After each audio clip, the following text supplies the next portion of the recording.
Peter Pan, Chapter 1. Peter breaks through. All children except one grow up. They soon know that they will grow up. And the way Wendy knew this is that one day, when she was 2 years old, she was playing in the garden. And she plucked another flower and ran with it to her mother. I suppose she must have looked rather delightful, for Mrs. Darling had put her hand to her heart and cried, "Oh, why can't you remain like this forever?" This was all that passed between them on the subject, but henceforth Wendy knew that she must grow up. You always know that after you are 2. 2 is the beginning of the end. Of course they lived at 14, and until Wendy came, her mother was the chief one. She was a lovely lady, with a romantic mind and such a sweet mocking mouth. Her romantic mind was like the tiny boxes, one within the other, that come from the puzzling East. However many you discover, there's always one more. And her sweet mocking mouth had one kiss on it that Wendy could never get, though there it was, perfectly conspicuous in the right-hand corner. The way Mrs. Darling won her was this.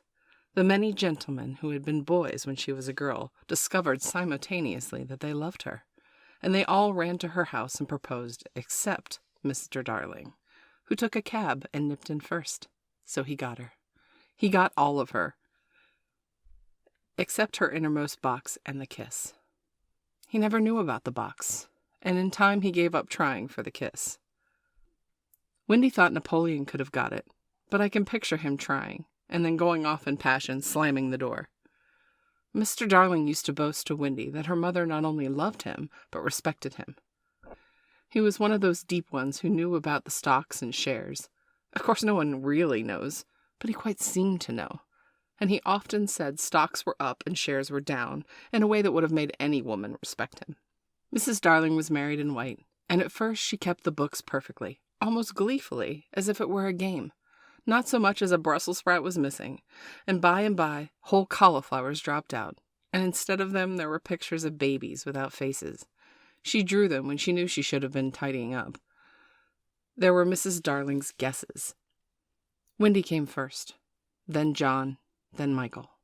For a week or 2 after Wendy came, it was doubtful whether they would be able to keep her, as she was another mouth to feed. Mr. Darling was frightfully proud of her, but he was very honorable. He sat on the edge of Mrs. Darling's bed, holding her hand and calculating expenses, while she looked at him imploringly. She wanted to risk it, come what might, but that was not his way. His way was with pencil and a piece of paper, and if she confused him with suggestions, he had to begin at the beginning again. "Now don't interrupt," he would beg of her. "I have £1.17 here, and 2 6 at the office. I can cut off my coffee in the office, say 10 shillings, making 2, 9, and 6, with your 18 and 3 makes 397, with 5 not in my checkbook makes 897. Who is that mooing? 897 dot and carry the 7. Don't speak, my own, and pound you lent to the man who came to the door. Quiet, child. Dot and carry the child. There, you've done it. Did I say 997? Yes, I said 997. The question is, can we try it for a year on 997? Of course we can, George, she cried. But she was prejudiced in Wendy's favor, and he was really the grander character of the 2. Remember mumps? He warned her almost threateningly, and off he went again. Mumps, £1. That is what I have put down, but I dare say it will be more like 30 shillings. Don't speak. Measles, 1.5. German measles, half a guinea, makes 2, 15, 6. Don't wiggle your finger. Whooping cough, say 15 shillings. And so on it went. And it added up differently each time. But at last Wendy just got through with the mumps, reduced to 12.6, and 2 kinds of measles treated as 1. There was the same excitement over John, and Michael had even narrower squeak, but both were kept, and soon might have seen the 3 of them going in a row to Mrs. Folsom's kindergarten school, accompanied by their nurse. Mrs. Darling loved to have everything just so, and Mr. Darling had a passion for being exactly like his neighbors, so of course they had a nurse. As they were poor, owing to the amount of the milk that children drank, the nurse was a prim Newfoundland dog called Nana, who belonged to no one in particular until the Darlings engaged her. She had always thought the children important, however, and the Darlings had become acquainted with her in Kensington Gardens, where she spent most of her spare time peeping into perambulators, and was much hated by careless nursemaids, whom she followed to their homes and accompanied off to their mistresses. She proved to be quite a treasure of a nurse. How thorough she was at bath time, and up to any moment of the night, if one of her charges made the slightest cry. Of course, her kennel was in the nursery. She had a genius for knowing when a cough was a thing to have no patience with, and when it needs stocking around your throat. She believed it to her last day in old-fashioned remedies like rhubarb leaf, and made sounds of contempt over this newfangled talk about germs and so on. It was a lesson in propriety to see her escorting the children to school, walking sedately by their side when they were well behaved, and butting them back into line if they strayed. On John's footer days she never once forgot his sweater, and she usually carried an umbrella in her mouth in case of rain. There's a room in the basement of Mrs. Folsom's school where the nurses wait. They sat on forms while Nana lay on the floor, but that was the only difference. They affected to ignore her as an inferior social status to themselves, and she despised their light talk. She resonated visits to the nursery from Mrs. Darling's friends, but if they did come, she first whipped off Michael's pinafore and put him into the one with the blue braiding and smoothed it out. Wendy made a dash at John's hair. No nursery could possibly have been conducted more correctly, and Mr. Darling knew it, and yet sometimes he wondered uneasily what the neighbors talked about. He had his position in the city to consider. Nana also troubled him in another way. He sometimes had a feeling that she did not admire him. "I know she admires you tremendously, George," Mrs. Darling would assure him, and then she would sign to the children to be specifically nice to Father. Lovely dances followed, into which the only other servant, Liza, was sometimes allowed to join. Such a midget she looked with her long skirt and maid's cap, though she had sworn, when engaged, that she would never see 10 again. The gaiety of those romps, the gayest of all was Mrs. Darling, who would pirouette so wildly that all you could see of her was the kiss, and then, if you had dashed at her, you might have gotten it. There was never a simpler, happier family until the coming of Peter Pan.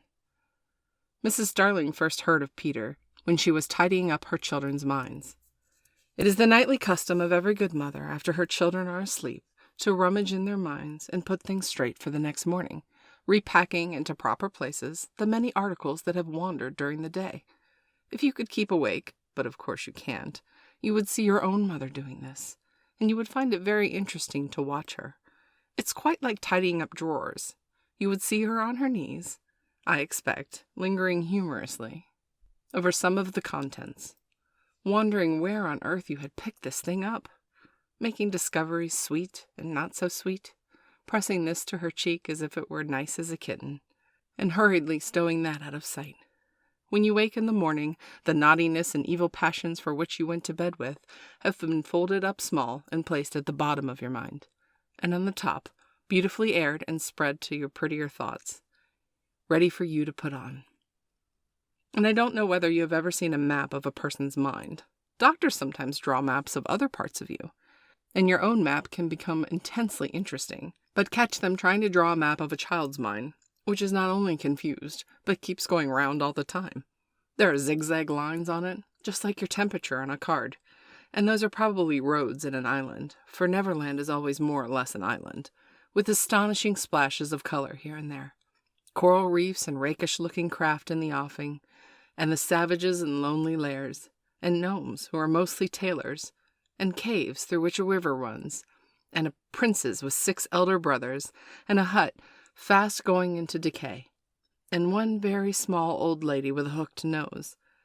It would be an easy map if that were all, but that's only the first day of school, religion, fathers, the round pond, needlework, murders, hangings, chocolate pudding, getting into braces, say 99 3p for pulling out your tooth yourself, and so on, and either they are part of the island, or they are another map showing it through. It's all rather confusing, especially as nothing will stand still. Of course, the Neverlands vary a good deal. John's, for instance, had a lagoon with flamingos flying over it, at which John was shooting, while Michael, who had a very small flamingo with lagoons flying over it. John lived in a boat turned upside down on the sands. Michael had a wigwam. Wendy in a house full of leaves sewn together. John had no friends. Michael had friends at night. Wendy had a pet wolf. forsaken by its parents. But on the whole, Neverlands have a family resemblance, and if they stood still in a row, you could say of them that they have each other's nose, and so forth. On these magic shores, children at play are forever beaching their corals. We too have been there. We still hear the sound of the surf, and though we shall land no more. Of the delectable islands, the Neverland is the suggest and most compact, not large and sprawly, you know, with tedious distance between one adventure and the other, but nicely crammed. When you play at it by day with the chairs and tablecloth, it's not the least alarming, but 2 minutes before you go to sleep, it becomes nearly real. That's why there are nightlights. Occasionally in her travels, though, her children's minds, Mrs. Darling found things that she could not understand. Of those things, the quite most perplexing was the word Peter. She knew of no Peter, and yet here he was, in there with John and Michael's minds, while Wendy's began to be scrawled all over with him. The name stood out in bolder letters than any of the other words, and as Mrs. Darling gazed, she felt that it had an oddly cocky appearance. Yes, he is rather cocky, Wendy admitted with regret. Her mother had been questioning her. But who is he, my pet? He is Peter Pan. You know, Mother. At first Mrs. Darling did not know, but after thinking back to her childhood, she just remembered a Peter Pan, who said he was to live with the fairies. There were odd stories about him, as that when children died, he went part of the way with them, so they should not be frightened. She had believed in him at the time, but now she was married and full of sense, and she quite doubted whether there was any such person. Besides, she said to Wendy, he would be grown up by this time. Oh, no, he isn't grown up, Wendy assured her confidently, and he is just my size. She meant that he was her size both in mind and body. She didn't know how she knew it, but she just knew. Mrs. Darling consulted Mr. Darling, but he smiled pooh-pooh. Mark my words, he said, this is some nonsense Nana's been putting into their heads. Just the sort of idea a dog would have. Leave it alone and it will blow over. But it would not blow over, and soon the troublesome boy gave Mrs. Darling quite a shock. Children have the strangest adventures without being troubled by them. For instance, they may remember to mention a week after the event happened, that when they were in the wood, they met their dead father, and had a game with him. It was in this casual way that Wendy one morning made a disquieting revelation. Some leaves of a tree had been found on the nursery floor, which certainly were not there when the children went to bed, and Mrs. Darling was puzzling over them when Wendy said with a tolerant smile, I do believe that is Peter again. Whatever do you mean, Wendy? It's so naughty of him not to wipe, she said, sighing. She was a tidy child. Then she explained in a quite matter-of-fact way that she thought Peter sometimes came into the nursery at night and sat at the foot of her bed and played his pipes to her. Unfortunately, she never woke, so she didn't know how she knew. She just knew. What nonsense you talk, Precious. No one can get into the house without knocking. I think he comes by the window, she said. My love, it's 3 floors up. Weren't the leaves at the foot of the window, Mother? It was quite true. The leaves had been found very near the window. Mrs. Darling did not know what to think, for it all seemed so natural that Wendy could not dismiss by saying she had been dreaming. My child, the mother cried, why did you not tell me of this before? I forgot, said Wendy lightly. She was in a hurry to get her breakfast. Oh, surely she must have been dreaming. But on the other hand, there were the leaves. Mrs. Darling examined them carefully. They were skeleton leaves, but she's sure they did not come from any tree that grew in England. She crawled about the floor, peering at it with a candle for marks of a strange foot. She rattled the poker up the chimney, tapped the walls. She let down a tape from the window to the pavement, and it was sheer drop of 30 feet, without so much as a spout to climb by. Certainly Wendy had been dreaming. But Wendy had not been dreaming, and the very next night showed, the night on which the extraordinary adventures of these children may be said to have begun. On the night we speak of, all the children were once more in bed. It happened to be Nana's evening off, and Mrs. Darling had bathed them and sung to them until one by one they had let go of her hand and slid away into the land of sleep. They were all looking so safe and cozy that she smiled at her fears now. and sat down tranquilly by the fire to sew. It was something for Michael, who on his birthday was getting into shirts. The fire was warm, however, and the nursery dimly lit by 3 night lights, and presently the sewing lay on Mrs. Darling's lap. Her head then nodded, oh so gracefully. She was asleep. Look at the 4 of them, Wendy and Michael over there, John here and Mrs. Darling by the fire. There should have been a 4th nightlight. While she slept, she had a dream. She dreamt that Neverland had come too near, and a strange boy had broken through from it. He did not alarm her, for she thought she had seen him before in the faces of many women who have no children. Perhaps he is to be found in the faces of some mothers also, but in her dream he had rent the film that obscures the Neverland, and she saw Wendy and John and Michael peeping through the gap. The dream by itself would have been a trifle, but while she was dreaming, the window of the nursery blew open, and a boy did drop on the floor. He was accompanied by a strange light no bigger than your fist, which darted about the room like a living thing. I think it must have been this light that wakened Mrs. Darling. She started up with a cry and saw the boy, and somehow she knew at once he was Peter Pan. If you or I or Wendy had been there, we should have seen that he was very like Mrs. Darling's kiss. He was a lovely boy, clad in skeleton leaves and the juices that ooze out of trees. But the most entrancing thing about him was that he had all his first teeth. When he saw she was a grown-up, he gnashed the little pearls at her.